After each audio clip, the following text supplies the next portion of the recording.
Bom, vamos continuar a integral.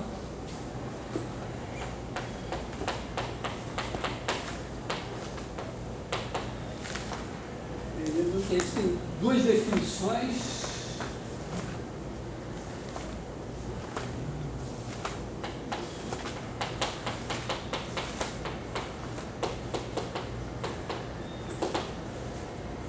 Tem uma função f,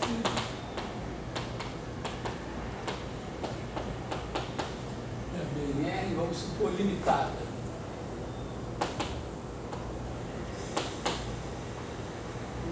E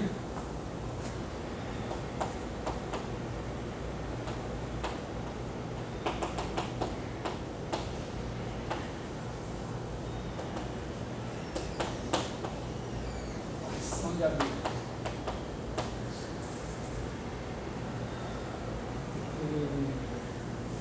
Eventualmente,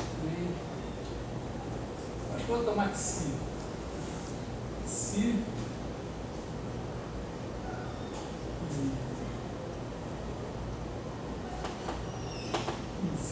de, vou botar esse P de um N AB, uma escolha, né? Se pertencente a escolhe um cara qualquer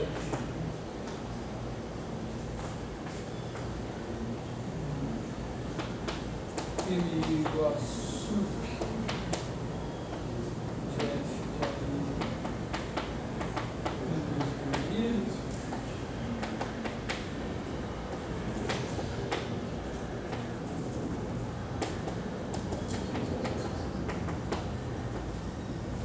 Então, esses personagens todos aqui, esse intervalo, a função de uma partição, se escolhe um cara em cada subintervalo da partição, tem o subinf, aí a gente pode definir S de F de C, que é a soma de rima, que é o somatório igual a PN.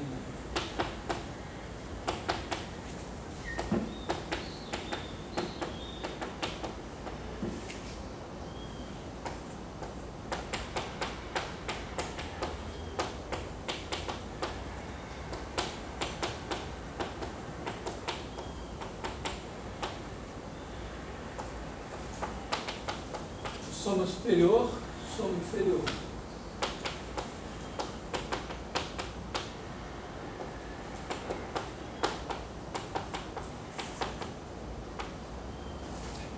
Esse N aqui, claro, não é fixo. Um N qualquer.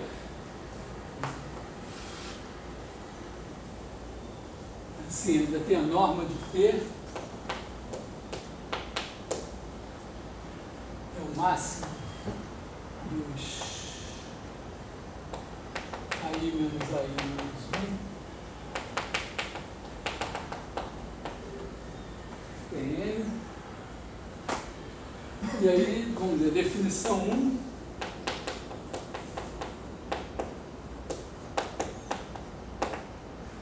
É integral de f é o limite. P tende a zero.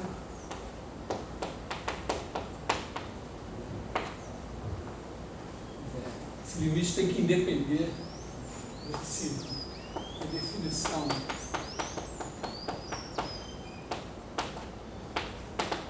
2 inf de U FP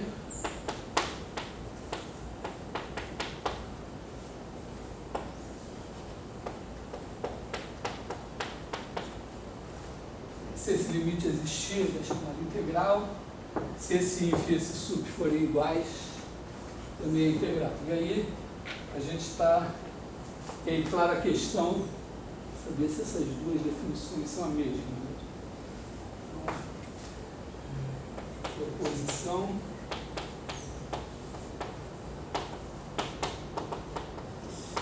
Definição 1 é igual definição 2. E a gente provou que se f é integrável segundo a definição 1, então é integrável segundo a definição 2. Estamos devendo provar que se é integrável segundo a definição 2 é integrável segundo a definição 1. O quadro é pequeno, sobrou pouco espaço, mas vou fazer um desenho assim. Pela definição 2, tem vamos dizer, uma observação, deveria ser um lema, né? Definição 2 equivale a, para todo epsilon maior que zero, existe P tal que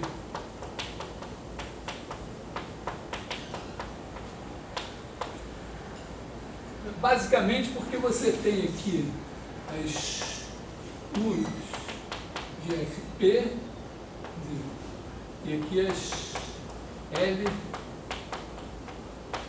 e quaisquer partições P1 e P2, a soma superior de uma é maior ou igual que a soma inferior da outra.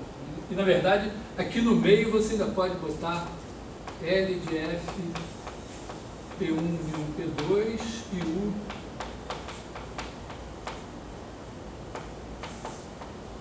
se você refinar a partição, botar mais pontos na partição, a soma superior desce e a soma inferior sobe.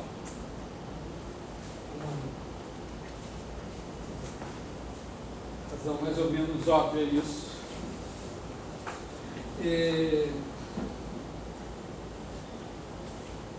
Bom, então vamos supor que a função é integrável segundo a definição 2. Então, vamos dizer, tem uma partição, existe uma partição P0 tal que U de FP0 menos L de FP0 é menor que epsilon. O problema é assim, nós temos que achar um delta. Vou fazer um desenho assim, tem aqui o intervalo AB, aí você tem aqui, esse aqui é o A0, o A1, A1-1, esse é o AN.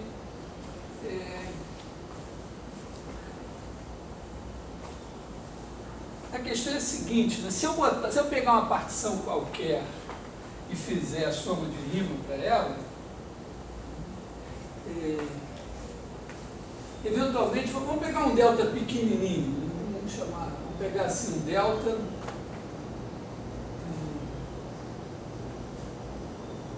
aliás, vamos pegar um delta pequenininho, mas o problema é o seguinte, se eu pegar vou pegar um delta pequenininho para ficar claro aqui, vou incluir os pontos de delta, vamos dizer, numa partição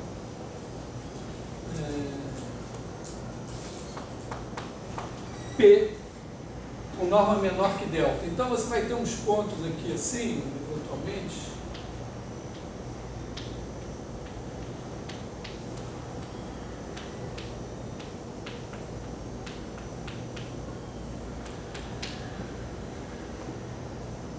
Os pontos vermelhos são os pontos da partição P, que tem norma menor que um certo delta. O que acontece, né? Quando você fizer uma soma de Riemann aqui, se você fizer, não custa nada também observar, né, que qualquer soma de Riemann, essa soma aqui está sempre entre essas duas. Então, se eu mostrar que essas duas, que a diferença entre a soma superior e a soma inferior, para uma partição com norma menor que delta, a diferença é pequena, eu já ganhei, porque a soma de Riemann está ali no meio. Bom, o que acontece, né, se eu fizer aqui U de FP? Vamos pegar a partição P1 e do AP união P0. A partição que tem todos esses pontos aí, os brancos e os vermelhos. É claro que para essa partição, como ela refina a P0, isso aqui também está valendo. Então, se eu fizer isso aqui, U de FP0 menos U de FP, P1, aliás, P1 refina P0, então a soma superior é menor que essa. Essa diferença aqui, onde é que ela pega? Ela só pega aqui.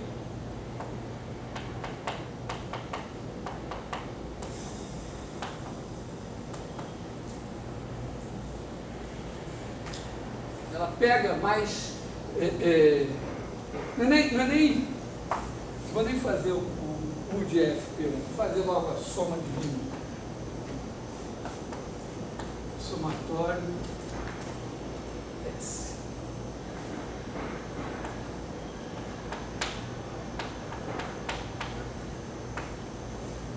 Vou essa soma aqui.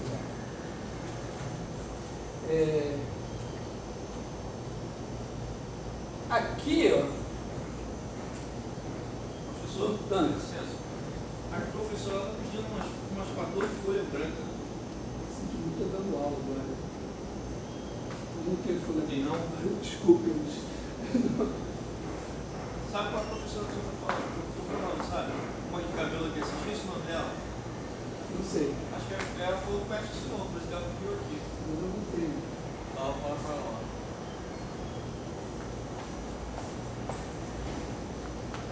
Bom,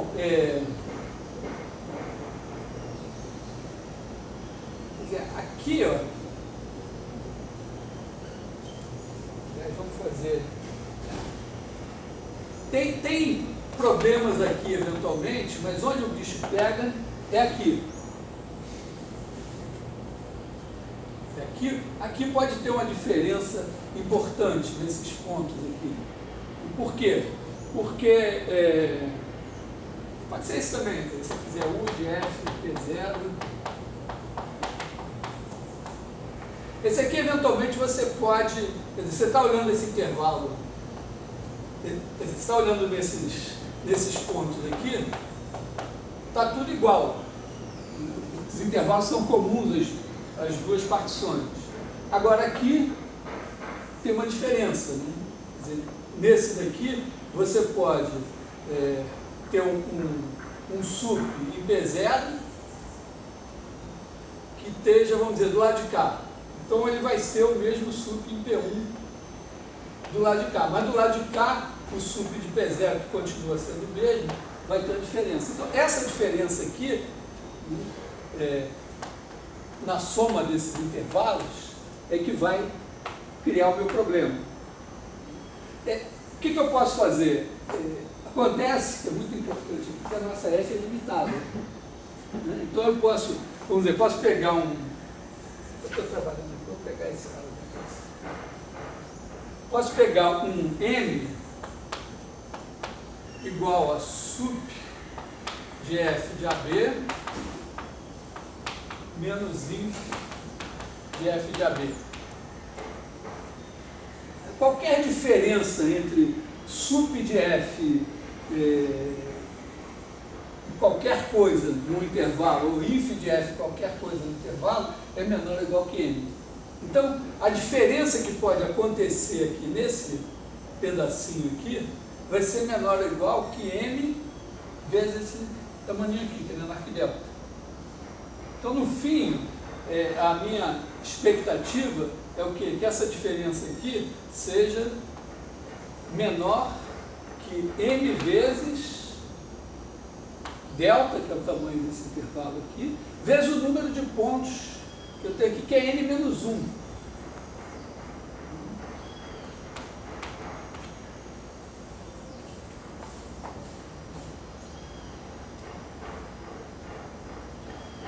Legal? Porque esses são os únicos intervalos em que acontece alguma coisa de diferente. Nesse intervalo aqui, o sup de F em P0 e o sup de F em P1 são iguais, porque esse intervalo é comum aos dois. Então, eu vou ter isso aqui. Tá legal essa estimativa? Teria talvez que escrever algumas linhas para prová-la corretamente. Mas, por quê? Porque eu vou pegar a soma, para fazer para P0, eu vou pegar a soma dos MIs vezes os tamanhos dos intervalos para cada um desses intervalos vermelhos. Esse aqui é vermelho e branco. Entre pontos vermelhos. Só que esses intervalos aparecem aqui também. Então aqui não tem diferença. Aí quando eu pego esse intervalo aqui, na partição de cá ele é um só. Na partição de cá ele é 2. Então o sup para a partição P1 pode ser que ele, vamos dizer, para simplificar, seja o maior valor da função em um ponto do lado de cá. Que diferença não é entre P e P1, não? Não entendi. Ah, desculpa, P e P1. Aqui, P e P1. Era essa estranheza. Eu estava pensando aqui. Tá bem, aqui no visor. Aqui tem os intervalos de P, que são os vermelhos, e os de P1 tem os vermelhos e tem os brancos. Então, nesses intervalos aqui é que acontecem diferenças nessas somas. Esses intervalos, se eu juntar todos, eu tenho N menos 1 intervalos. A diferença que pode ocorrer entre o sup de um e o sup de outro certamente é menor ou igual do que esse M aqui. E o tamanho de cada intervalo é menor do que delta.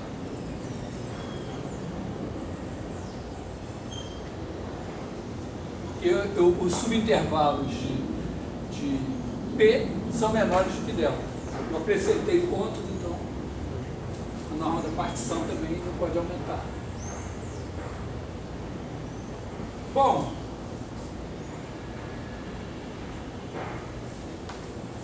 eu acho que eu estou com a mão na taça, né? Por quê? Porque aqui, quando eu tomo essa P1, essa diferença aqui é menor que epsilon. Eu posso fazer isso aqui ficar menor do que epsilon, tomando delta suficientemente pequeno. Então, a primeira coisa que eu vou fazer é tomar aqui epsilon sobre 3. A segunda coisa que eu vou fazer é tomar delta menor ou igual que epsilon sobre 3 mn. Vou dividir por n menos 1. N é fixo? Não, mas eu dei o epsilon, dado o epsilon, eu tenho n, porque eu tenho essa partição P0. Eu dei o epsilon, achei a partição P0. Então o epsilon está fixado, eu fixei a partição P0, o n está fixado. Então agora, claro, porque se esse n aqui pudesse crescer, estava frito. Então se eu fizer isso daqui, o que eu vou ter? Se eu tiver norma de P menor que delta, eu vou ter U de FP menos U de FP1 menor que isso aqui vai ser epsilon sobre 3. U de FP1 menos L de FP1 menor que epsilon sobre 3, porque P1 refina P0. E pelo mesmo argumento, né, eu vou ter L de FP1 menos L de FP menor que epsilon sobre 3. Somando, né?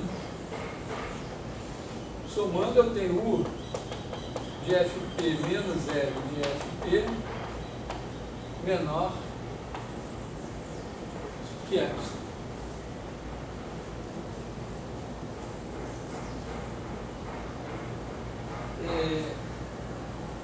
Na verdade, né, eu poderia dizer que a definição 1 equivale também será que é verdade? Eu estou usando uma coisa aqui que eu não sei se é verdade, né? Que é essa outra observação aqui, definição 1.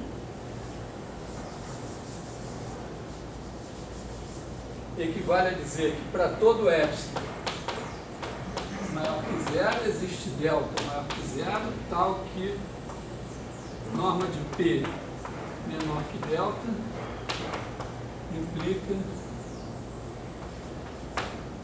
U de FP menos L de FP menor que epsilon.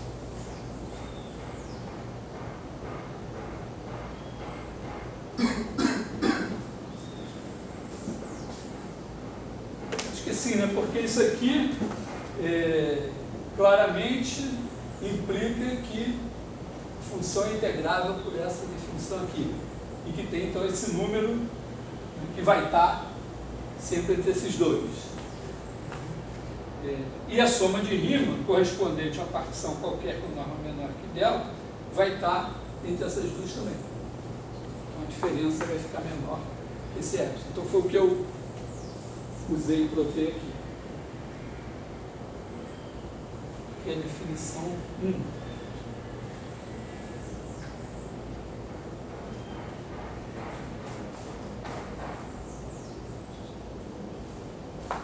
Bom, isso prova, então, a equivalência das duas definições.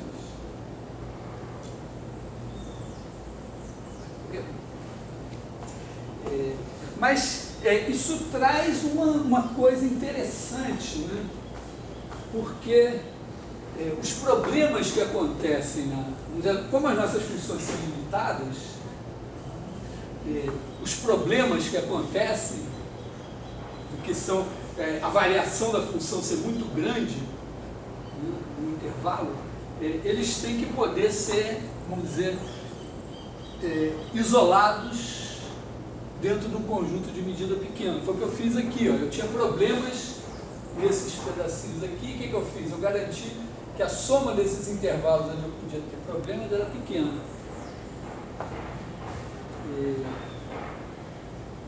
Isso é talvez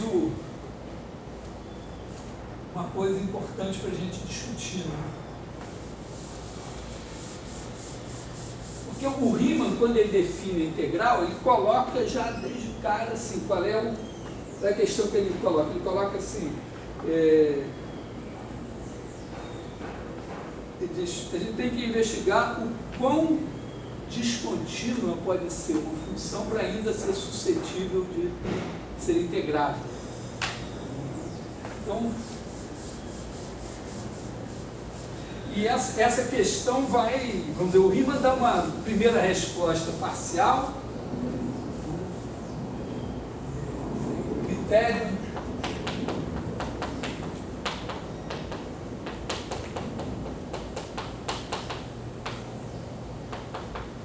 de integrabilidade.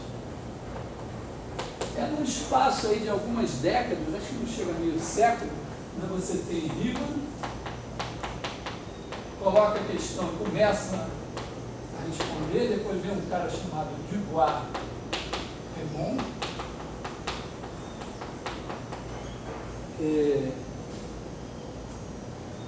tem um outro com o mesmo nome aqui, e depois vem Rydberg e Vitali.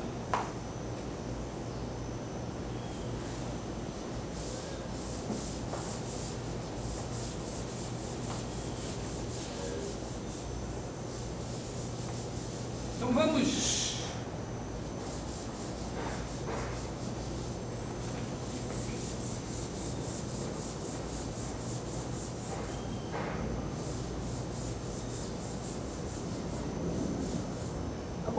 talvez assim antes, né,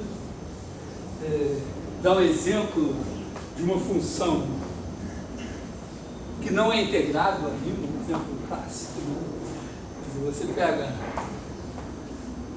uma função que vale 0 nos racionais e 1 nos irracionais. Exemplo.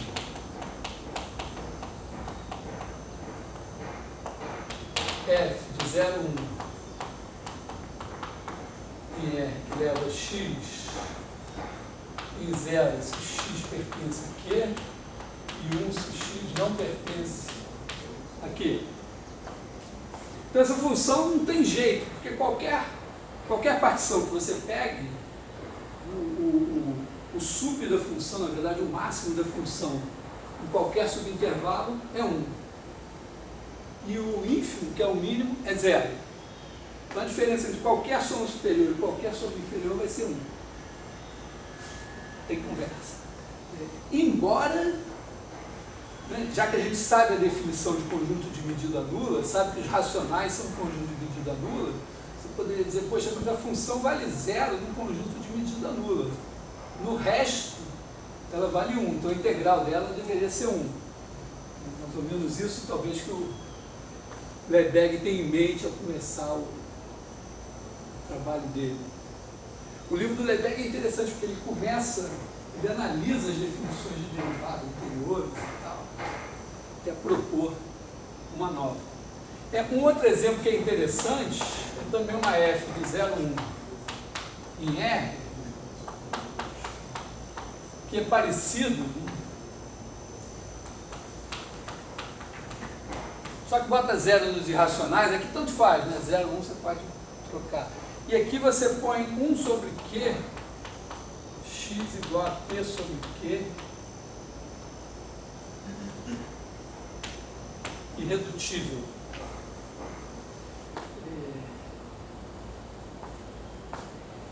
Quer dizer, você pega um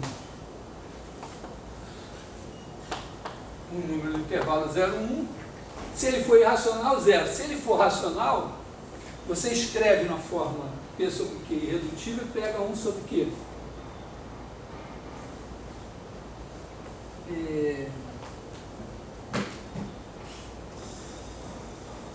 Muito bem, a questão é a seguinte, será que mudou alguma coisa aí?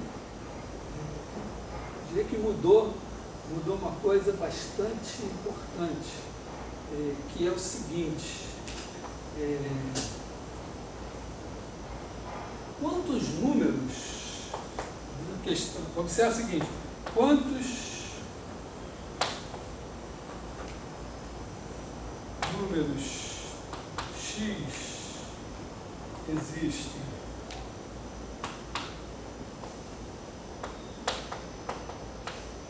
em 0, 1, tais que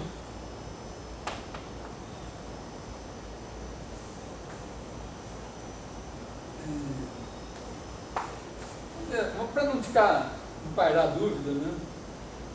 O x igual a 0, vamos ficar discutindo se 0 é P sobre Q, redutível, bota lá, função valendo 0 em 0. Tais que x igual a P sobre Q redutível. Aqui, dado o quê? E pelo seguinte, porque você tem meio, um terço, um quarto e tal, mas esses valores, eles vão tendendo a 0, né? Agora repara, um meio você só tem 1. Depois para um terço, você tem um terço e 2 terços. Para um quarto, você tem um quarto e 3 quartos. Quer dizer, sempre, né, você tem, com certeza, né, vamos dizer, não quero saber exatamente quanto, mas menos que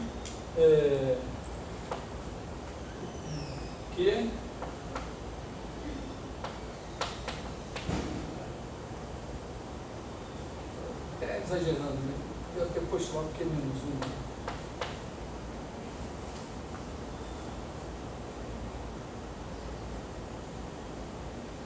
Porque as frações possíveis são 1 sobre Q, 2 sobre Q, 3 sobre Q, se Q for primo, né?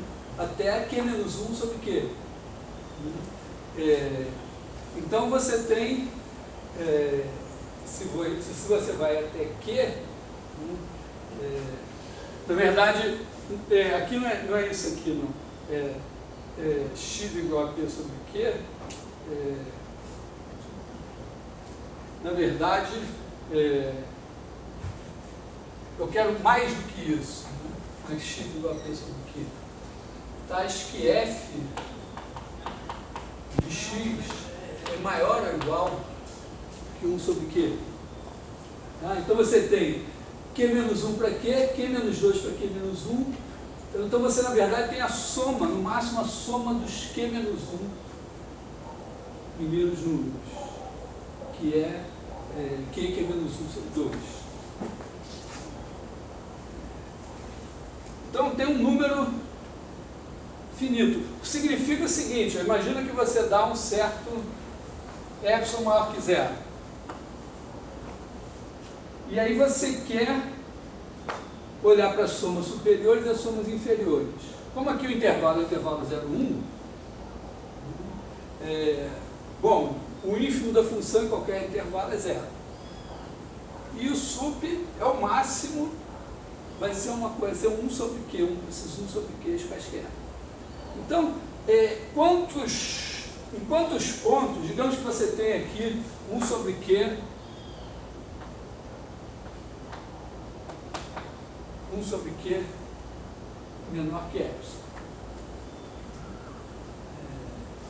Para os pontos em que f de x é menor que 1 sobre Q, está tudo bem. Mas tem alguns pontos em que a função é maior que 1 sobre Q. Claro que eu vou pegar aqui o epsilon sobre 2, para tomar alguma precaução. Aí quantos pontos tem? Bom, tem alguns pontos aqui, até o valor meio, um meio, eu tenho um meio aqui, você tem um certo número de pontos, mas é um conjunto finito. Então o que eu posso fazer? Eu faço uma partição, né? Nesse conjunto finito a diferença entre o sup e o inf é menor que meio. Nessa partição eu isolo esses pontos, de maneira que então aqui eu tenho um certo número n, quer dizer, n pontos ruins. Então eu pego uma partição tal que 1 meio vezes n vezes, digamos, a norma da partição, delta, vou pegar norma de P menor que delta.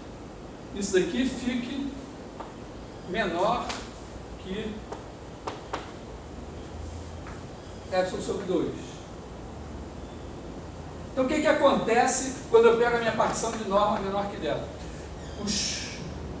Os intervalos que contêm esses pontos aqui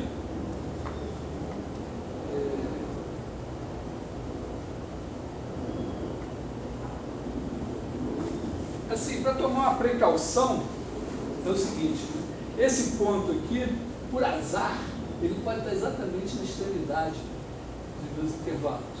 Então, o número de intervalos, eu tenho n pontos ruins, eu posso ter 2n intervalos ruins. Né? Então, eu vou tomar aqui, em vez de meio, vou tirar esse meio, vou botar logo n aqui. Então, eu tenho, eventualmente, 2n intervalos em que alguma coisa, vamos dizer, que a diferença entre o sup e o inf é maior do que esse 1 sobre Q aqui. Mas ela é menor que meio. Então eu tenho 2n vezes meio, que dá n, vezes delta, que é o tamanho máximo de cada um desses intervalos, isso dá menor que epsilon sobre 2. Nos outros, ó, eu tenho 1 sobre Q, tenho menos que 1 sobre Q, então tenho menos que epsilon sobre 2, vezes a soma dos intervalos, que é menor que 1. Então eu tenho menos que epsilon sobre 2. Então no fim, eu tenho menos do que epsilon. Isso significa que essa função aqui é um exemplo importante, né? Porque é uma função que ruim em todos os racionais, assim como essa daqui. Só tem um detalhe, essa função aqui, isso também mostra de passagem, assim, que essa função é contínua nos irracionais.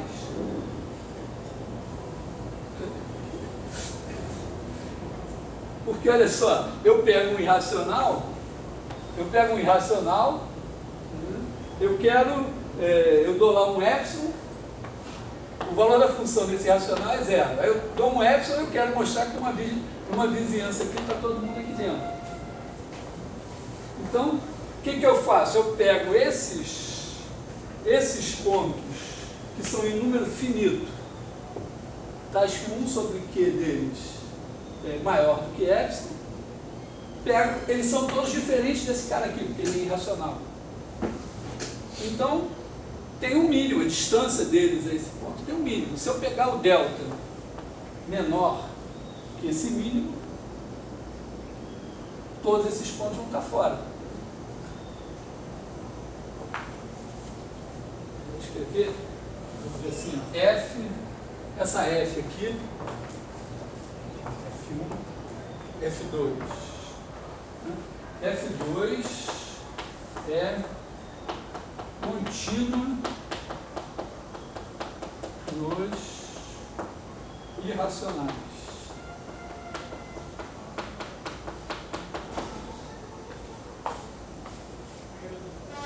Por quê? Pega um irracional, vou chamar ele de X aqui.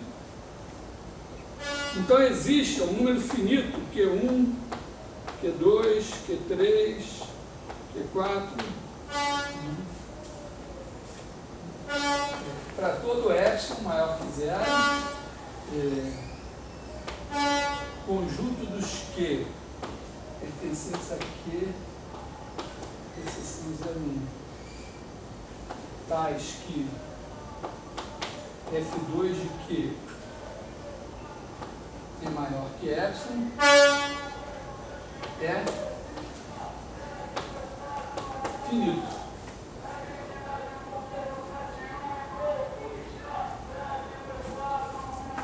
Claro, isso foi a base do que eu falei aqui, né? Porque eu tenho os candidatos a esses pontos são 1/2, 1/3, 2/3, 1/4, 3/4, 1/5, 2/5, 3/5, 4/5, etc. Então tem 1 aqui, 2 aqui, 2 aqui, 4 aqui. Para cada possível quociente Q, tem no máximo Q menos 1 números. Só que chega uma hora que 1 sobre Q fica menor que epsilon. Então, quantidade de caras que você tem. Se você pegar aqui, tome Q, tal, 1 sobre Q menor que epsilon, e olhe para isso aqui. Tem uma hora que isso chega aqui em 1 sobre Q, etc. E depois começa em 1 sobre Q mais 1, etc. Então, até aqui, esses caras podem ter F maior do que epsilon. Daqui para frente é menor. Então é um número finito. Se é um número finito, você pega a distância de x ao mais próximo. Se você pegar esse delta aqui, qualquer ponto que está aqui, f de x vai ser menor que epsilon.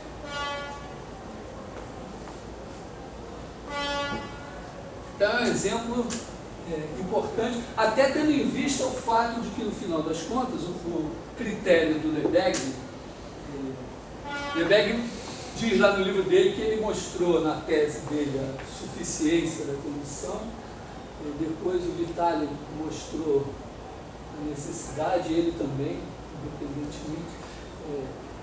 Ele diz que para que a função seja integrável, a função limitada seja integrável no intervalo fechado, é necessário e suficiente que o conjunto dos pontos de descontinuidade seja dividido a nula.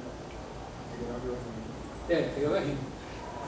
Então aqui nós estamos já, ainda não estamos no limite, mas estamos dando um bom exemplo de uma função que é contínua nos irracionais e descontínua nos racionais.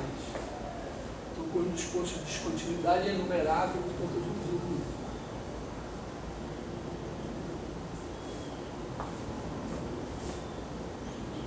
Bom, esses exemplos são aquecimento para a gente.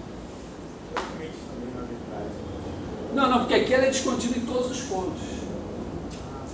Ela é integrada a Lebesgue, porque, vamos dizer, a ideia do Lebesgue é diferente, né? Você não faz a integral,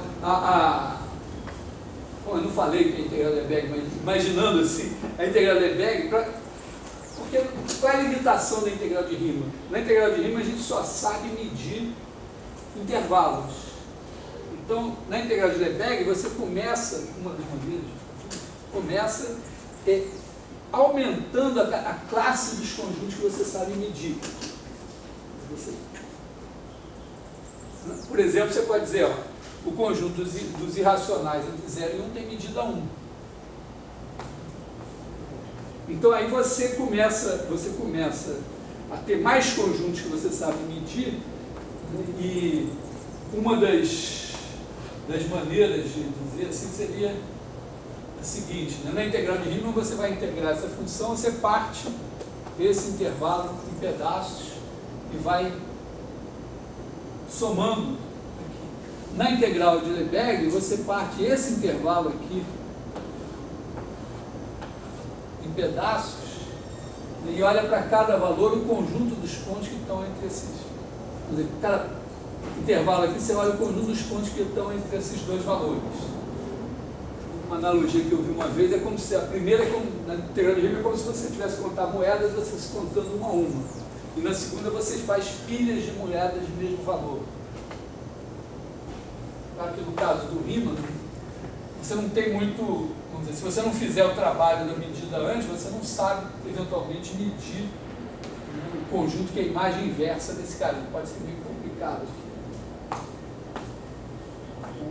De qualquer maneira, pode, vamos dizer, na integral de Lebesgue, como você ampliou isso, você está se preparando para poder integrar coisas mais complicadas. Mas vamos discutir esse critério. Tá legal os exemplos?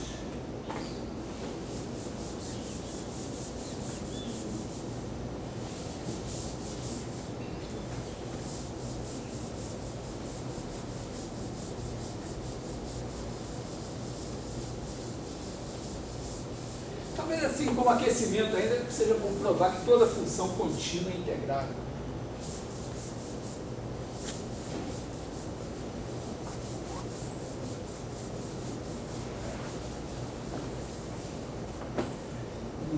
Dizer assim, proposição.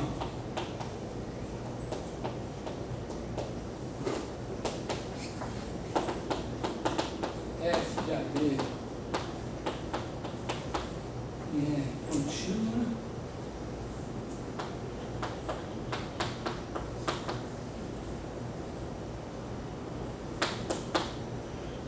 significa que a F é integrável.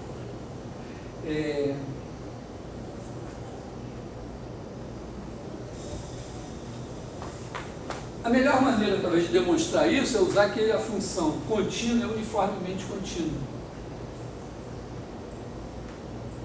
Porque demonstração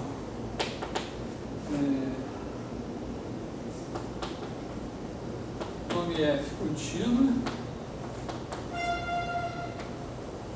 em B e F maior que zero. Então, se a minha norma da... Então eu sei o seguinte, né? Então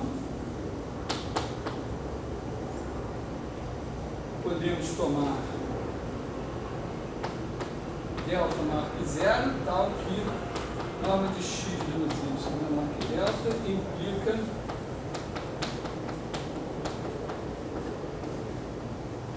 norma aqui menor que epsilon sobre b menos a.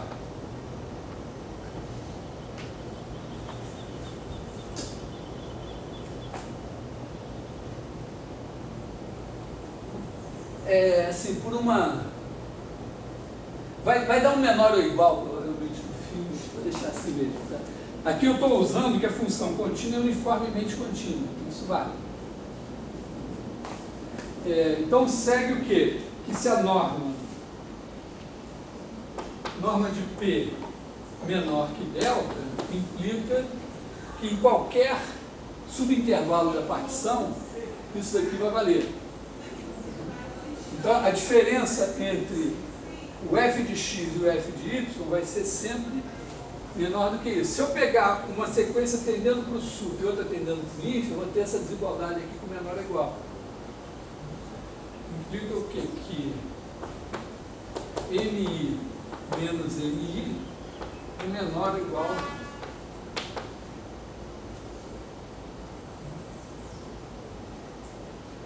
para todo i. Quer dizer, P aqui, P igual a 0, a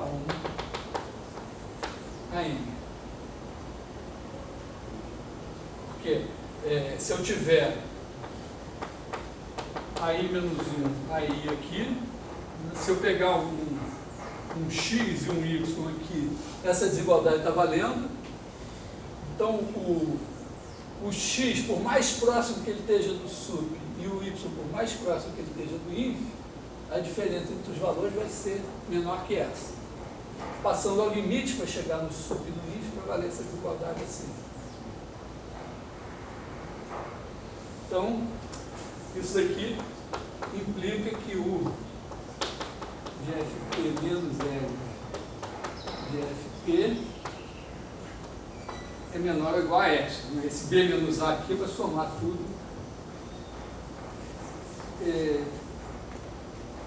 Não é porque você multiplica esse cara pelo tamanho do intervalo, multiplica, bota esse cara em evidência, sai o S.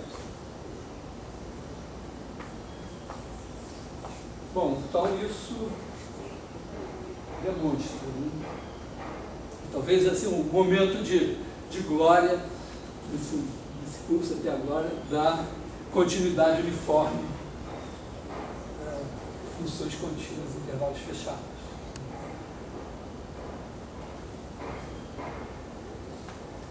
Eu acho assim, no curso de análise, toda pequena proposição, todo leminha tem que ter o seu momento de glória, que finalmente ele vai servir para provar alguma coisa mais legal. Bom, mas isso é mais ou menos a preliminar, quer dizer, toda função contínua é integrável, então a questão é quão descontínua uma função pode ser. Porque, claro, a gente sabe que se for descontínua 1 ponto, 2 pontos, 3 pontos, 4 pontos, faz diferença. Agora a gente viu um exemplo de uma função que é descontínua num conjunto enumerável de pontos e ainda integrável. Então começou a ficar mais séria. Então, eu vou enunciar o teorema e vamos ver como é que a gente se vira para demonstrar. Uma vez um ex-aluno da matemática aplicada me falou que um professor daqui falou para ele o seguinte: se você não entender o resultado, decora. Tem o seu valor isso, porque se você decora uma coisa que você não entende, não, você poderia simplesmente rejeitar, eu não entendi, não quero nem saber. Só né? Mas se você decora, né, você é obrigado a ter na sua cabeça que aquele negócio é verdade, e você não sabe por quê. Aquilo fica incomodando você ao longo dos anos, né, até que algum dia você vai entender. Calado. Faz parte da sua cultura, você pode até usar às vezes. É melhor do que rejeitar. Então é relevante assim, você saber que o certo resultado é verdade, às vezes se lembrar da demonstração. Bom, então teorema.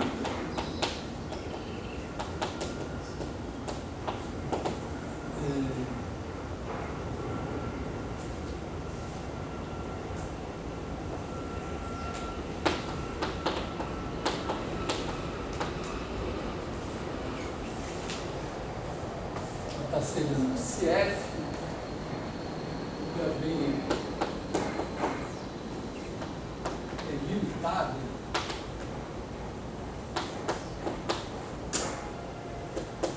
então F é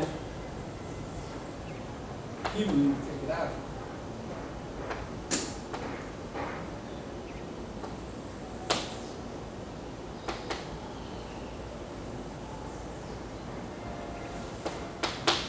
Sem somente C, D, é o conjunto X pertencente a B.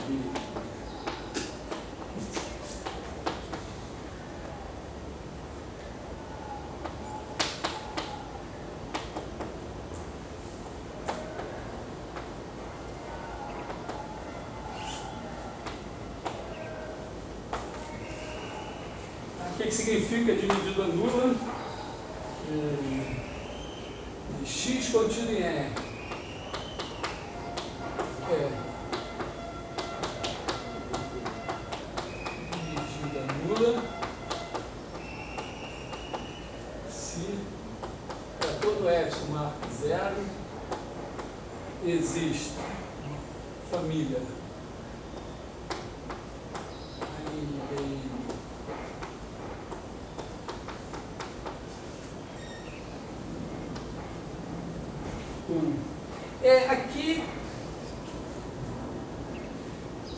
aqui ele não vai botar fechado ou aberto, acho que eu vou botar aberto aqui.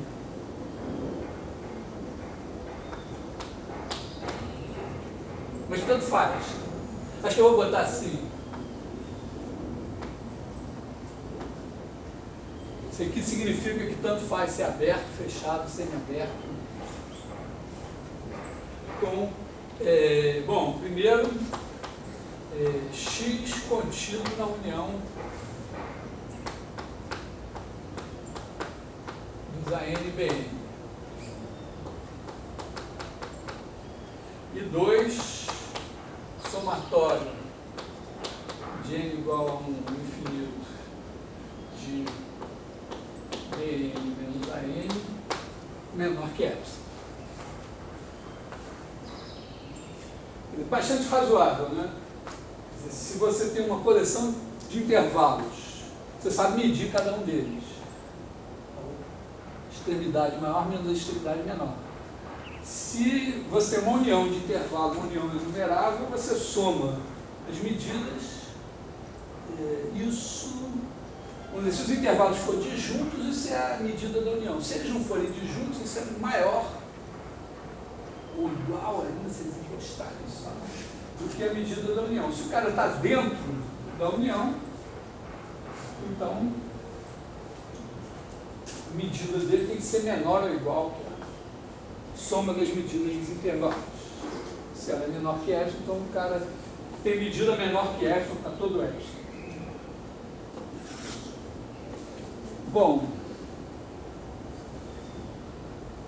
vamos ver. Vamos dizer,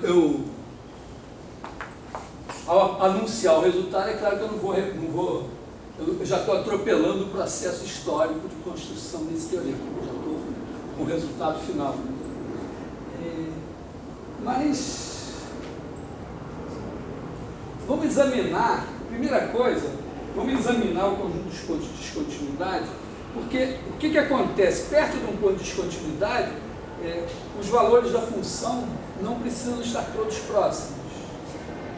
Vamos definir uma coisa chamada oscilação.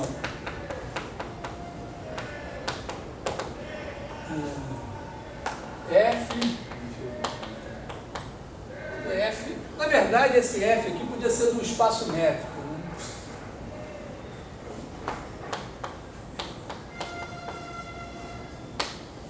N espaço métrico.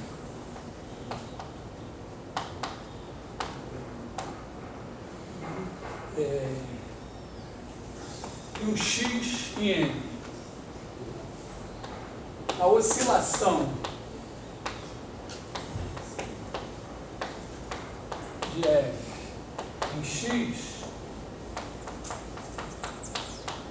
é o seguinte, né? você pega aqui, pega o x, pega uma bolinha de raio epsilon. Aí você pega o sup menos o inf da função aqui.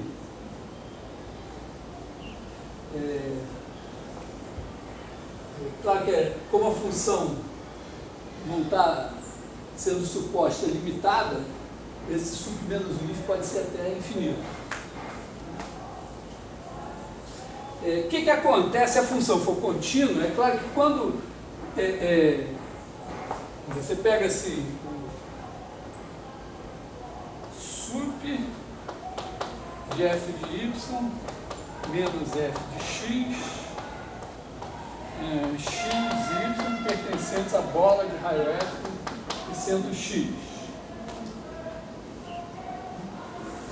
Pega esse valor. É claro que se a função é contínua, essa diferença aqui tem que tender a zero quando o epsilon tende a zero. Vou botar até delta aqui. Né?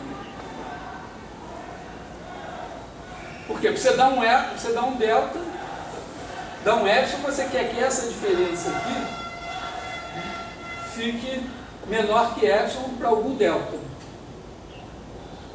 Então, para todo epsilon maior que zero, tem que ter um delta, tal que essa diferença fique menor que epsilon. Então, ela tem que tender a zero se a função for contínua. Se ela não for contínua, então isso aqui não vai acontecer.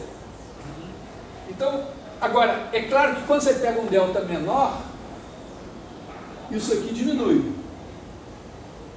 Porque vamos dizer, você está olhando em menos pontos. Isso aqui vai diminuindo, vai diminuindo.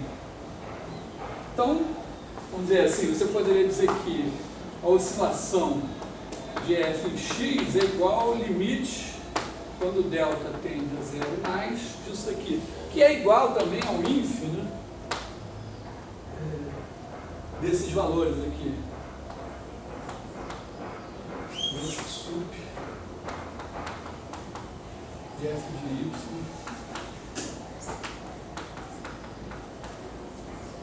f de x, xy pertencente à bola de raio delta sendo x.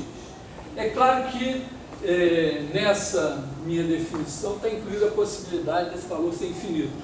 Por exemplo, se você pegar a função f de x igual a 1 sobre x e olhar o ponto zero, esse valor, essa diferença aqui é sempre infinita.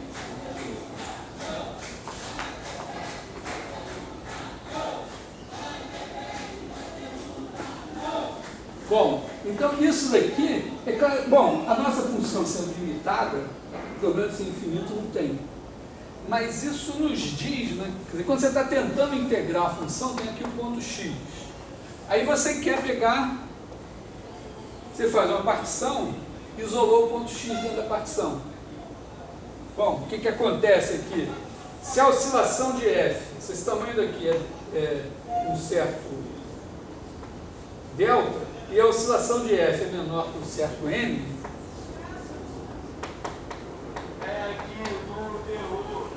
significa que se você pegar qualquer valor aqui, se esse delta for suficientemente pequeno, a diferença entre o maior e o menor valores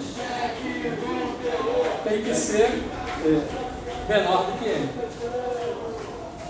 Você tem o n, você acha um delta, então você tem que ser menor do que n. E aí você tem n vezes delta, é o pior que pode acontecer aqui. Então uma ideia para eventualmente tentar integrar a função é pegar os pontos em que ela é descontínua, olhar a oscilação desses pontos e tentar isolar esses pontos no intervalinho de tamanho delta, tal que esse m delta aqui seja, vamos dizer, na soma pequeno. Então, qual é o problema? Bom, eu preciso que para cada possível oscilação, o conjunto dos pontos que tem oscilação maior do que esse valor, fique, vamos dizer, possa ser isolado dentro de intervalos com a soma dos tamanhos deles pequeno. Então, vamos que é mais ou menos, ó, é menos ambicioso aqui, porque eu preciso de um conjunto finito de intervalos. Bom, então vamos imaginar uma coisa assim, né? Bom, primeira observação. Então, está aqui a definição da oscilação. A oscilação de F é isso aqui. A oscilação tem uma certa...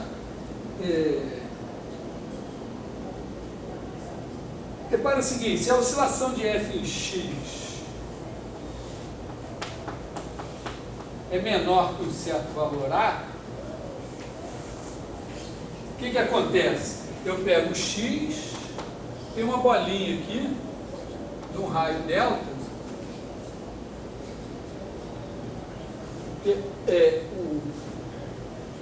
esse limite aqui é o ínfimo. Então, para algum delta, então eu sei que existe delta maior que zero, tal que f de y menos f de x é sempre menor que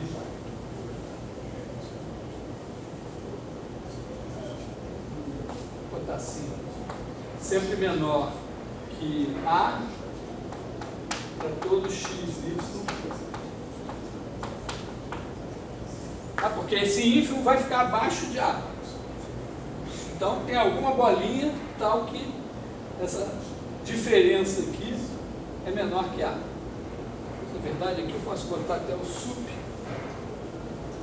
Vou logo botar aqui assim, o sup.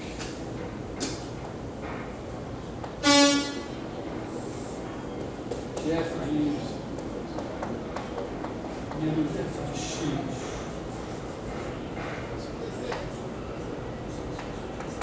Y pertencente à bola para a relação x é menor que A. Esse número aqui. Então agora pega um ponto Y aqui, essa bolinha. É claro que se eu pegar uma bolinha assim, quaisquer dois pontos aqui, a diferença entre os valores vai ser a diferença de valores entre pontos daqui. Então vai estar menor que A também. Consequentemente, a oscilação de F nesse Y também vai ser menor que A. Então eu posso dizer que para todo Y pertencente à bola de raio delta de centro X, existe delta 1 tal que sup de f de Z1 menos f de Z2, ou Z1 e Z2 pertencente à bola de raio delta 1 Y é menor que A. E isso implica que a oscilação de f em Y também é menor que A.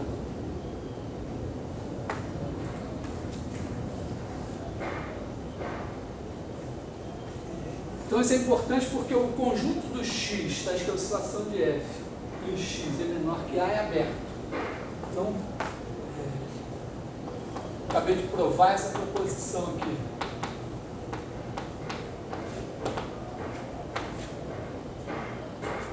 Para todo A maior que zero, o conjunto do x, está escrito a oscilação de f em x é menor que A, é aberto.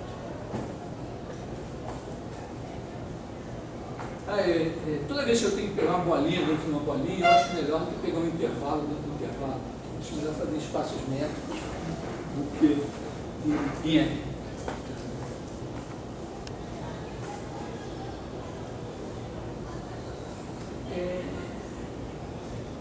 Por que isso é importante aqui para nós? Vamos ver. Bom, vou apagar. Posso apagar isso aqui?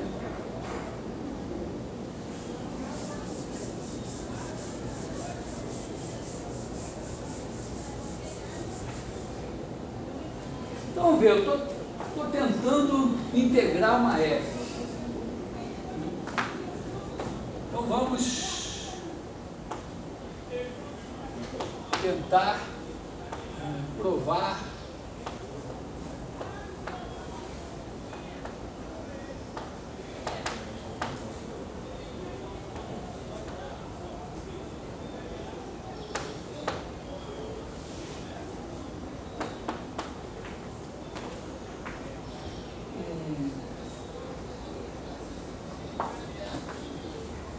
eu digo que o meu problema é no conjunto do x. Então imagina assim, que eu dou um epsilon como epsilon maior que zero. Aí eu estou aqui no intervalo AB. Eu acho que o meu problema é o conjunto do x em que a oscilação é grande. Basicamente, né, vamos dizer, se a oscilação de f em x for menor que epsilon sobre b menos a para todo x pertencente a b, o que eu consigo? Né? Eu consigo para cada x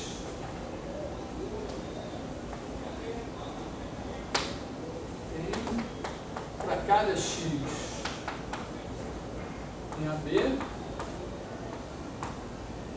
um certo delta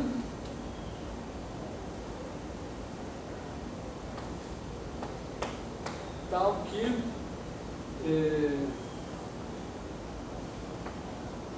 suco de f de y menos f de z com botar assim, com y e z pertencentes à bola de raio delta e centro x, que é o intervalo, isso aqui seja menor que epsilon sobre b menos a.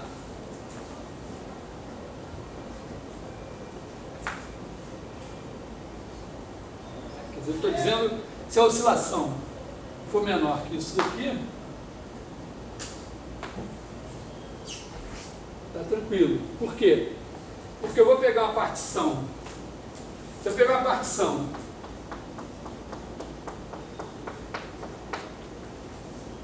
com norma menor do que esse delta, o que acontece? Assim, existe, para cada x tem um delta.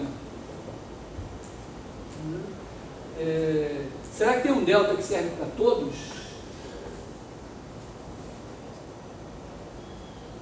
Está com cara de ser uma tarefa para o Super Borel-Lebesgue aqui. Porque o conjunto dos deltas, quer dizer, para cada x tem um delta. Então eu tenho uma cobertura do intervalo por bolinhas de centro x e raio delta. Essa cobertura tem uma subcobertura finita.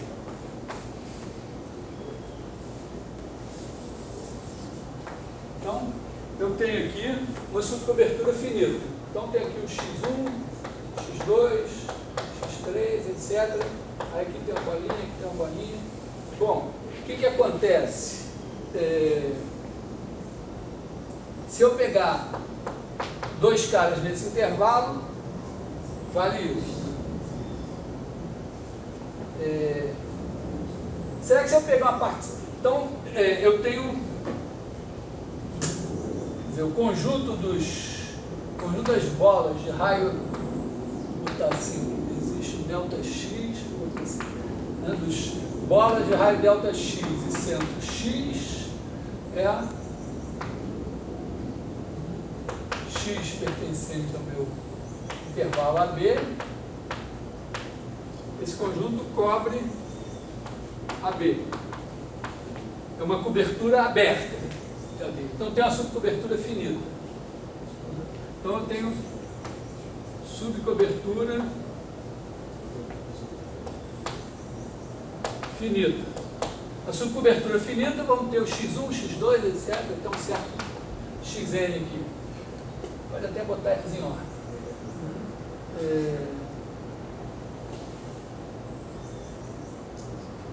será que se eu pegar uma partição com norma, posso pegar o menor desses deltas? Então, sei lá, toma delta igual ao mínimo dos deltas xi. Eu acho, eu não sei se eu devo tomar já sobre 2, eu acho que tem chance de eu ter que tomar sobre 2, 15, alguma coisa, não sei. Então, pega uma partição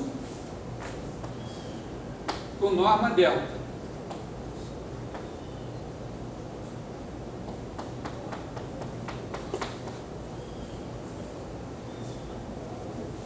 Será que em cada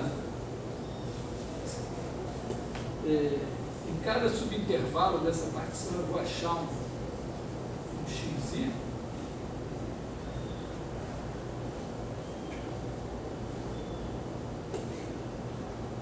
Bom, não necessariamente.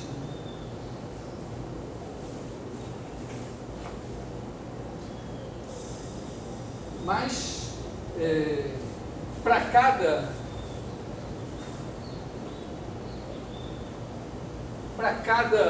vamos dizer, intervalo desse aqui, pode ser que tenha um xi aqui que tenha um deltazão assim, né? Ele está longe daqui desse intervalo.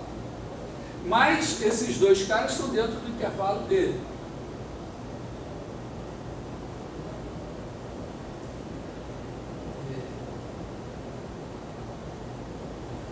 Como é que eu vou garantir que esses dois caras estão dentro do intervalo dele? Eu acho que eu vou começar tomando delta x sobre 2 aqui.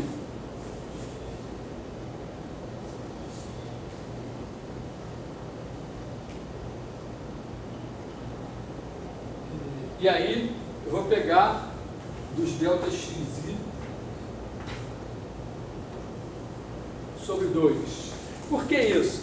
Porque eu tenho aqui x, tem um xi aqui. Aí essa diferença, ele está dentro do intervalo de sendo algum xi com o raio delta xi. É melhor esse negócio.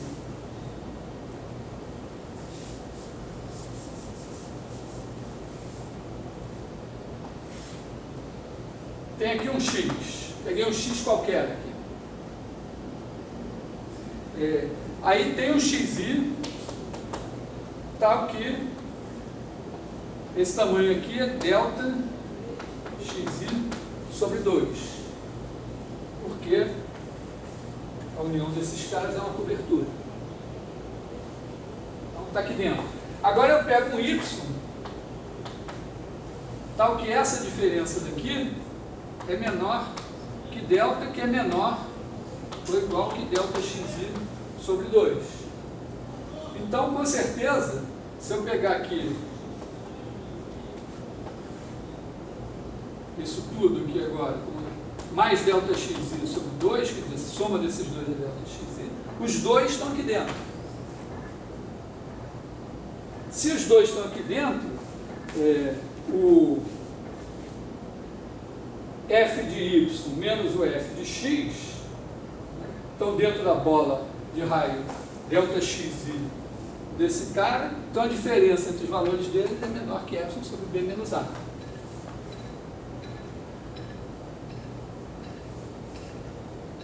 Se essa diferença é menor que... Então eu estou dizendo o seguinte, né, que se eu pegar uma partição com norma menor que delta, que esse delta daqui, quaisquer dois pontos em um mesmo intervalo, em um mesmo subintervalo da partição, vão estar dentro de algum intervalão de algum do xi. Portanto, em qualquer subintervalo da partição vai valer isso aqui. E aí, nesse subintervalo da partição, a diferença entre o sup e o inf vai ser menor do que isso. E aí, a diferença entre a soma superior e a soma inferior vai dar menor que epsilon.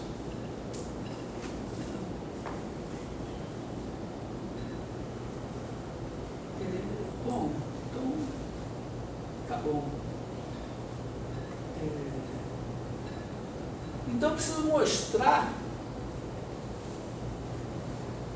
Então, se a oscilação de F for menor que B menos A, está tudo bem. Mas se ela não for? Se ela não for, né? Então, se ela não for, eu preciso pegar os outros pontos e dar um jeito ali. Então, aqui, ó, começa a aparecer essa hipótese aqui, que o conjunto dos pontos de descontinuidade ser dividido a nula. Então, vamos olhar para o outro, para outra situação. Né?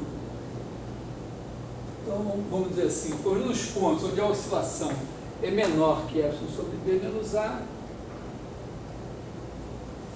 essencialmente. Tá bom, tem um problema, né? Esse conjunto aí pode, vamos dizer, se ele não for o intervalo todo, também, eu não sei se eu vou conseguir fazer essa mesma coisa.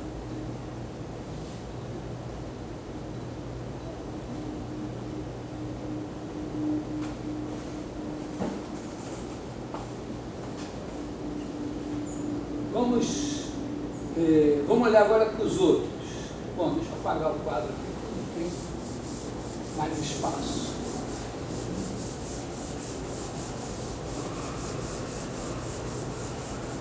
Eu estou fazendo o seguinte, eu estou fazendo o rascunho da demonstração, tentando entender as dificuldades.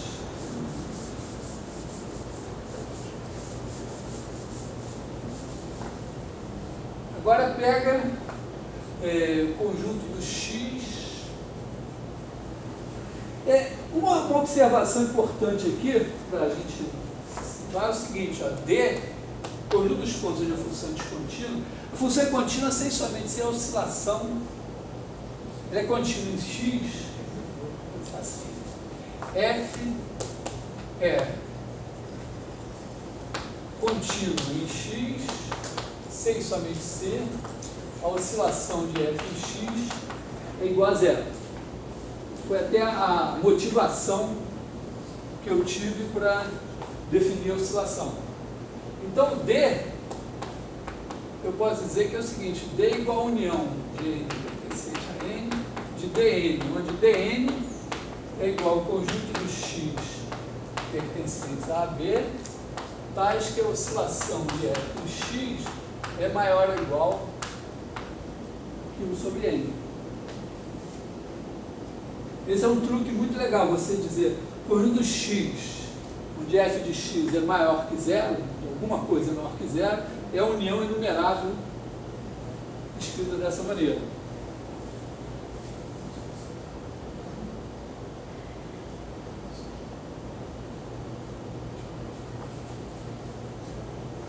Então, vamos de novo pensar assim. De novo, tome epsilon maior que zero.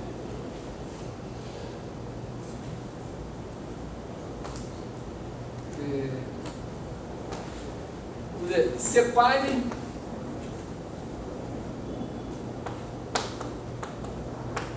a B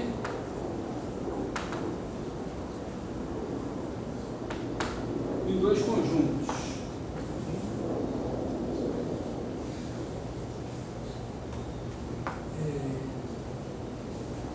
Tem um problema, assim, mas vamos pensar assim. O conjunto 1 é o conjunto dos X, tais que a oscilação de F em X é menor que epsilon sobre B menos A. E 2, o conjunto dos X, tais que a oscilação de F em X é maior ou igual que epsilon sobre B menos A.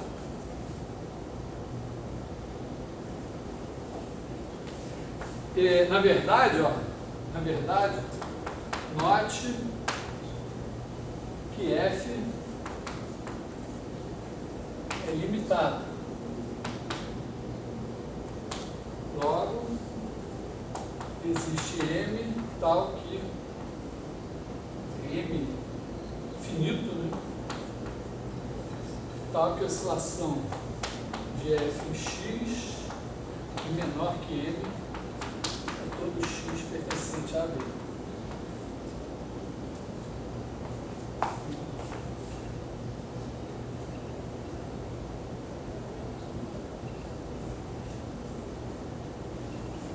Eu acho que a ideia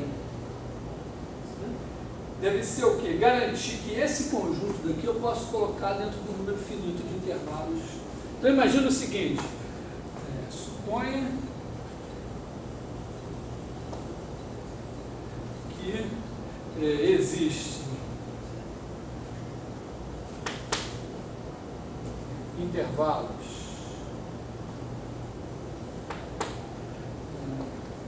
I1 e N tais que 2 contido em união de igual a 1 até N dos I e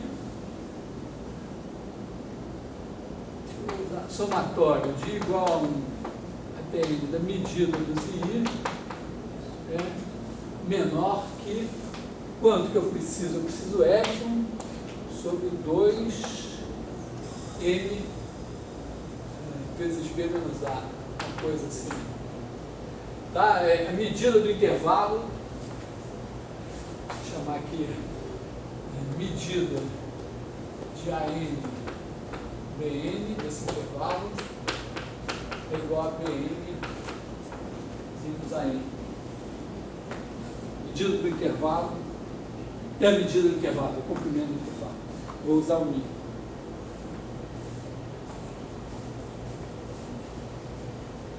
Eu acho que vai ser, isso deve resolver o meu problema. Não está claro ainda, mas deve resolver. Né? Quer dizer, eu pego os caras onde a oscilação é grande e coloco, peguei esses pontos aqui e coloquei dentro de intervalos a soma das medidas pequenas. Aí, o que vai acontecer nesse intervalo?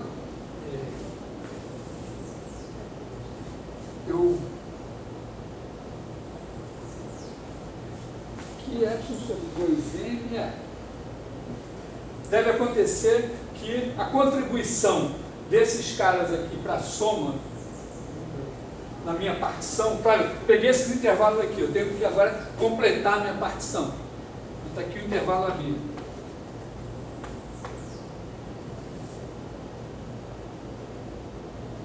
Aí, esses são os pontos em que a oscilação é grande.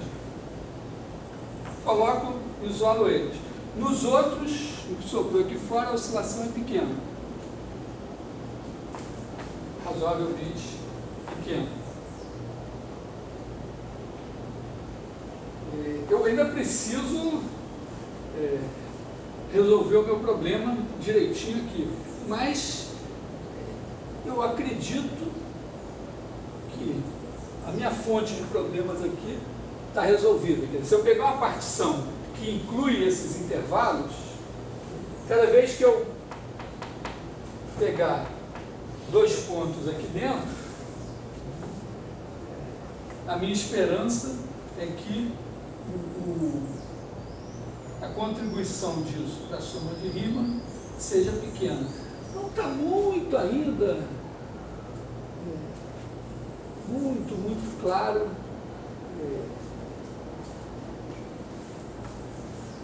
que isso vai acontecer mesmo. Mas tem uma, vamos dizer, está garantido, não é porque por conta da oscilação, é que em qualquer intervalo que eu pegue, a diferença entre o sum e o inf, na verdade aqui, em vez de fazer isso aqui, vou botar isso aqui vez de fazer isso, vamos pegar aqui uma coisa mais radical, que é o que eu tinha feito antes. Né?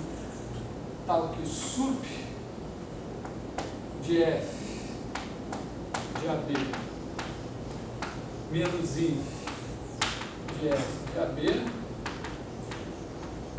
menor que M. Isso aqui é mais radical, mas eu posso fazer.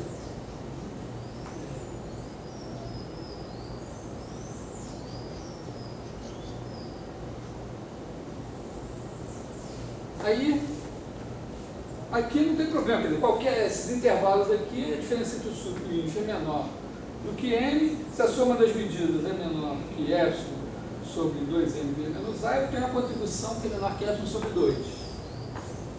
Agora, no resto, a oscilação é pequena.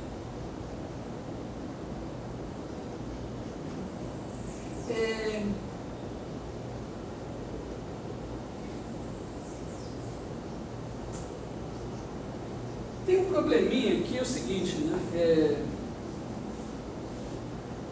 Dependendo de como eu tomo esse negócio, a coisa que eu fiz antes foi o quê? Eu peguei a oscilação era pequena, aí eu peguei uma cobertura, peguei uma subcobertura finita.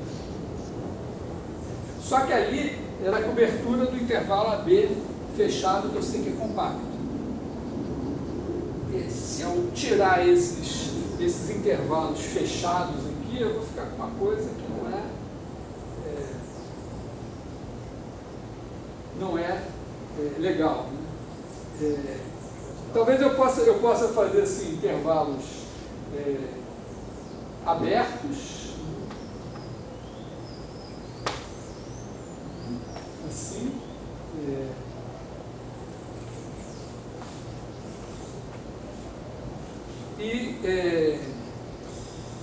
só para não fazer muita besteira, tirar a união desses intervalos abertos.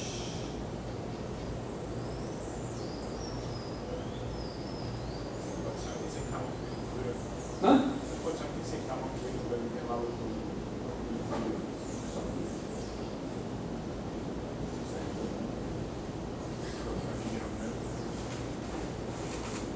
Posso também, eventualmente. Eu queria logo ficar com o meu problema resolvido do outro lado. Né? Tá?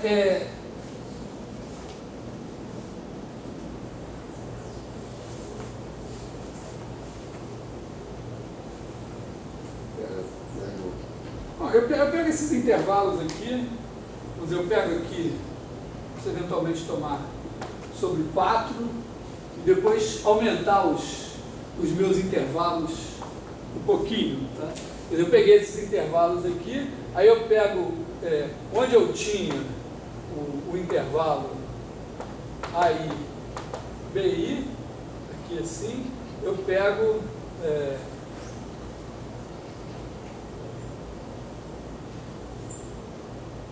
esse intervalo um pouquinho maior aqui, então esse aqui tem um certo valor, eu aumento esse tamanho e olho, vamos dizer, tiro esse pedaço aberto aqui. Então aqui dentro está tudo bem, eu posso pegar a minha... Está bonito, né? Mas tudo bem, vamos cuidar disso em seguida. Minha questão é a seguinte: sobraram esses caras. Imagina que eu tenho aqui agora, tenho aqui o intervalo AB e eu pego, vamos dizer assim, eu pego o meu intervalo AB igual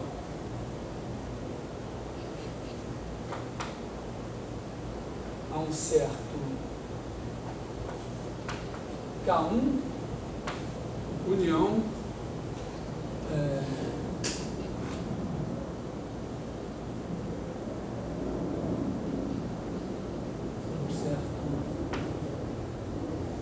K união B. Esse cara daqui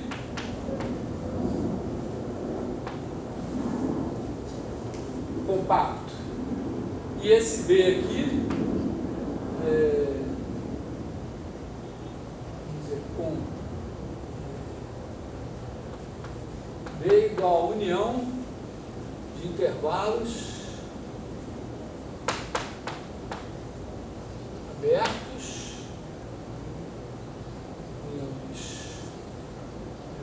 índice I, com 2 contido em B e que mais? Somatório da medida dos I menor que epsilon sobre 4M B menos A.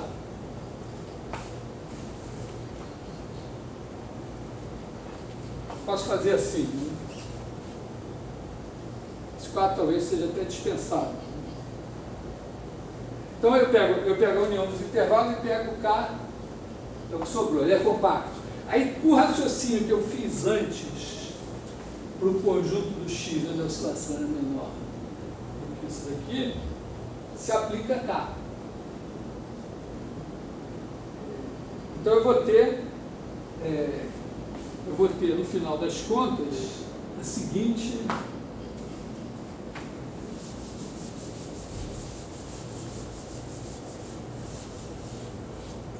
situação, né? Um intervalo AB tá aqui, aí tem os intervalos abertos aqui assim, que contém esses caras. E agora tem os outros, vamos dizer, um número finito também aqui,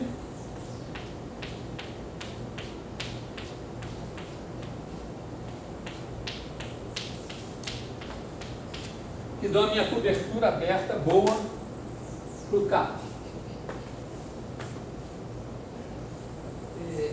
Agora eu preciso de uma partição nessa história daqui. Né? Preciso de uma partição. Com sorte, se eu pegar todas as extremidades de todos os intervalos aqui, quer dizer, aqui, no fim eu pego partição que pega esse ponto, esse ponto, esse ponto, esse ponto, esses dois, esses dois, esses dois,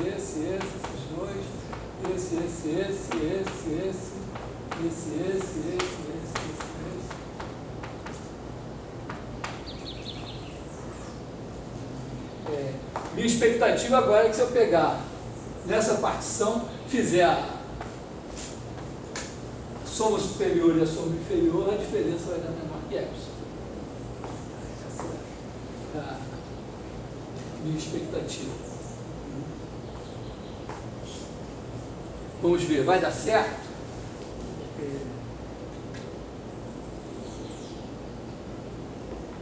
O que acontece aqui?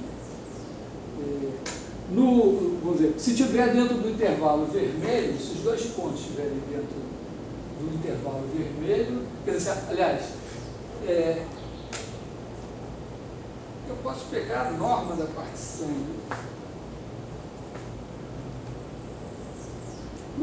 Talvez seja melhor trabalhar com a norma da partição. No caso 1, eu encontro um delta tal que a norma da partição menor que delta vai dar tudo bem. Será que nesse caso daqui é melhor eu consigo também um delta? Sim.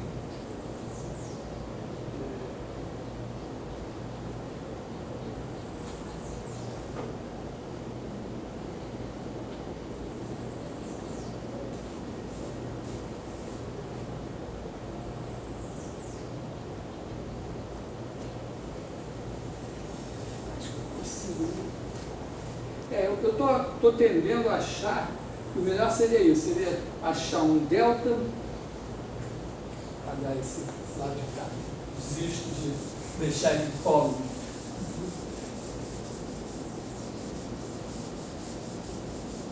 No meu raciocínio 1, existe delta 1 tal que X e Y pertencem a K e norma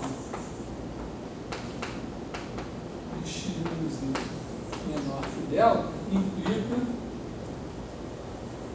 que f de x menos f de y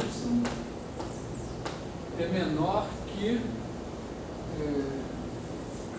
era quanto o negócio ali?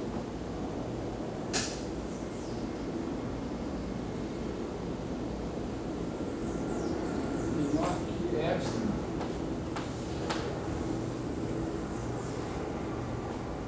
sobre b. Aqui eu tinha que ter posto o m, né? Aqui, na verdade, eu tinha que ter posto aqui um.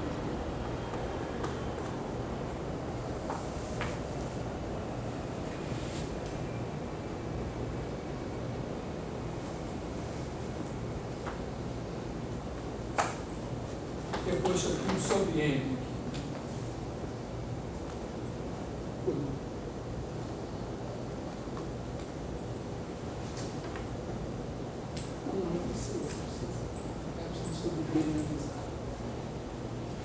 Basta esse aqui mesmo.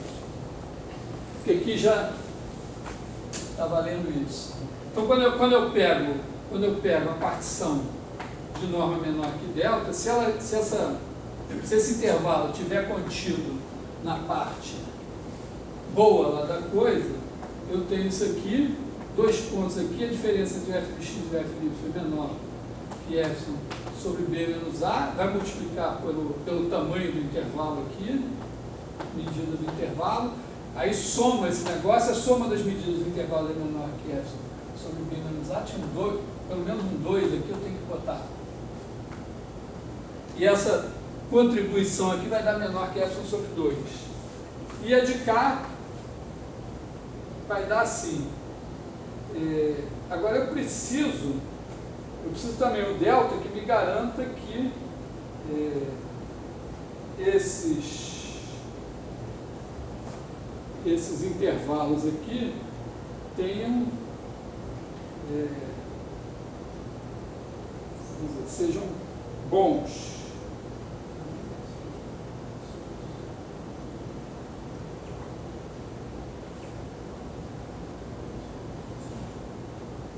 Eu acho que, na verdade, como eu tenho esse delta, eu tenho que fazer o seguinte, em vez de fazer, eu pego aqui os intervalos, né?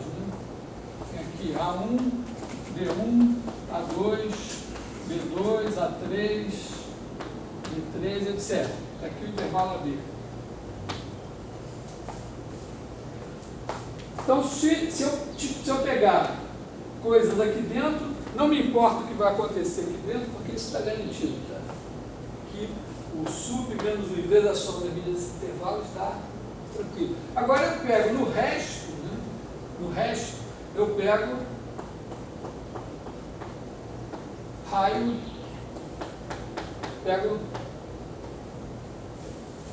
parto o que sobrou em intervalos de tamanho menor que delta. Como aqui é uma união finita de intervalos, não tem problema nenhum. Isso aqui, vamos dizer, o que sobrou é uma união finita de intervalos fechados. Então, cada um eu parto um negócio de intervalo. Agora, se eu pegar essa partição com esses pontos aqui, se caiu aqui dentro, vale isso. Se caiu aqui dentro, vale de cá. Estará resolvido.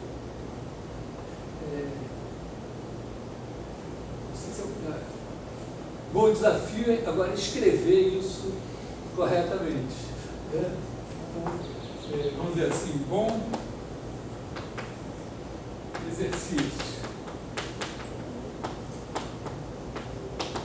Escrever.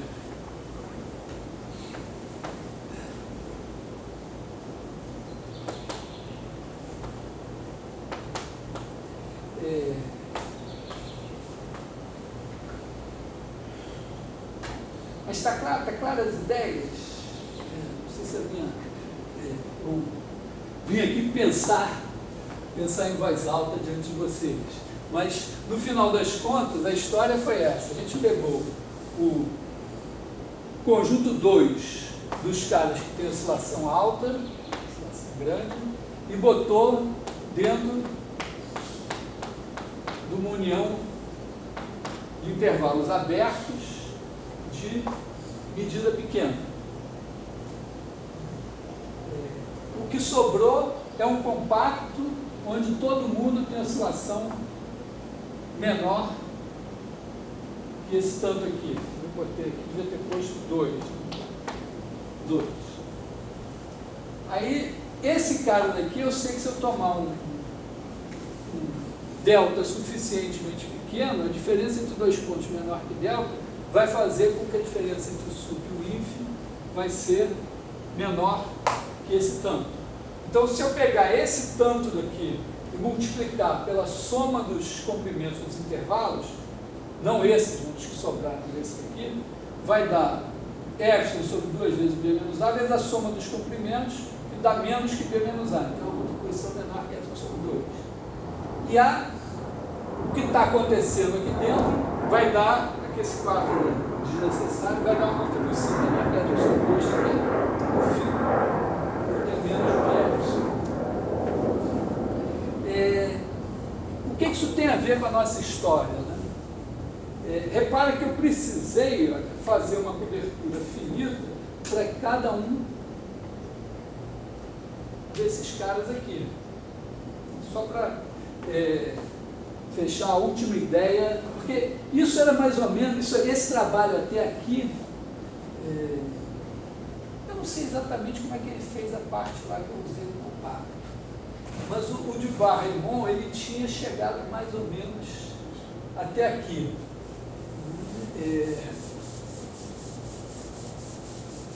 O passo final, essencialmente, é observar que D é igual à união dos DNs. Cada DN significa, quer dizer, eu sempre, esse epsilon sobre 2 vezes B menos A pode ser arbitrariamente pequeno.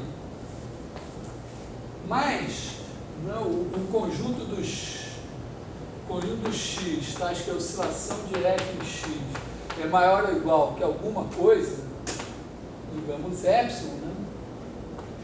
Esse cara daqui está contido no conjunto, contido em algum DN. Para algum DN é igual ao conjunto x, tais que a oscilação de f em x é maior ou igual que 1 sobre n. Então, basta que cada um desses caras eu possa, então, o que eu mostrei até agora,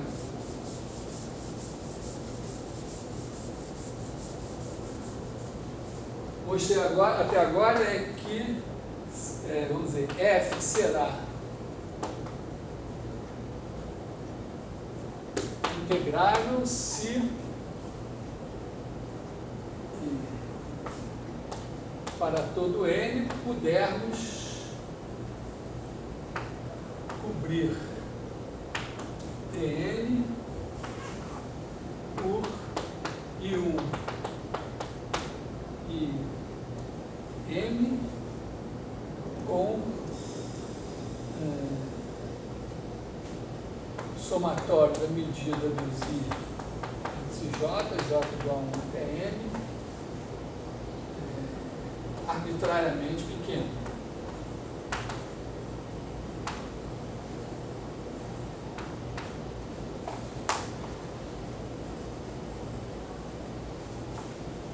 O que eu precisei foi isso, né? Eu tinha esse conjunto aqui, eu precisava cobrir ele com um número finito de caras. Observa que essa condição, se o D é de medida nula,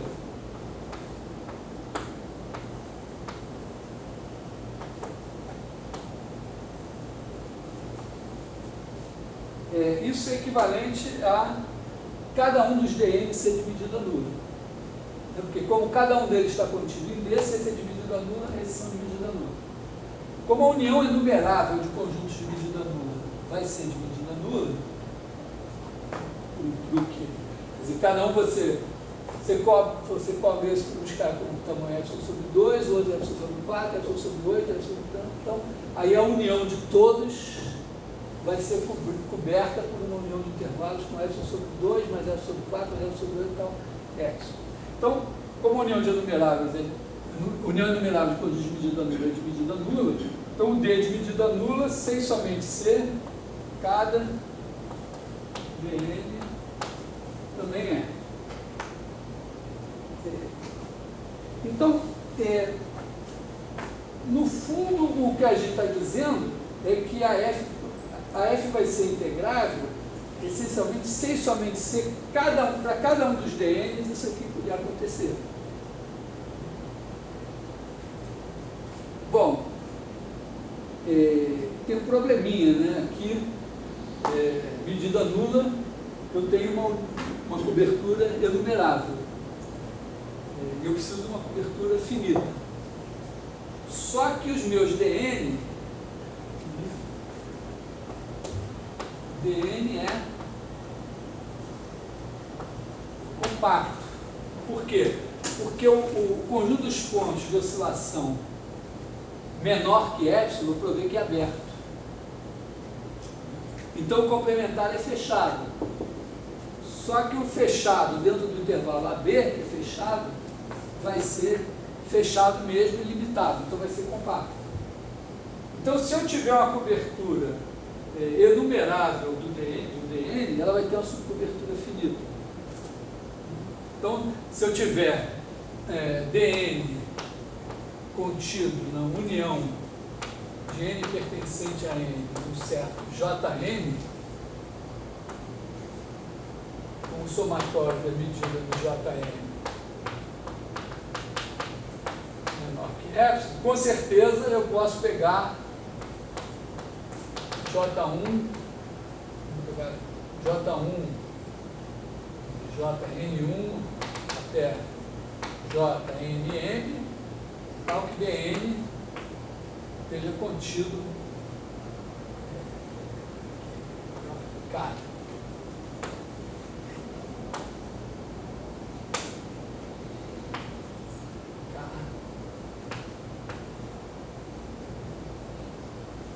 Então eu posso pegar isso aqui, claro, se a soma de todos é menor que epsilon, a soma de conjunto menor é menor que epsilon.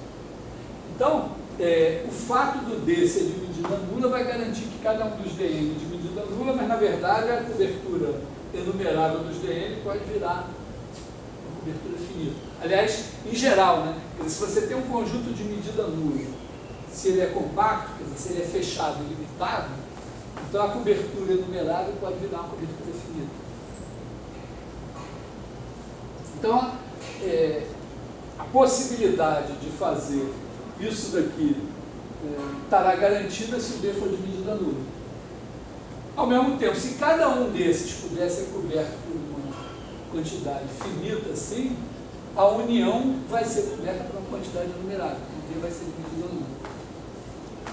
Então, a ideia é que se a gente demonstrar, vamos dizer, escrever essa demonstração que eu falei aqui, imediatamente sai o teorema, uma questão de compacidade.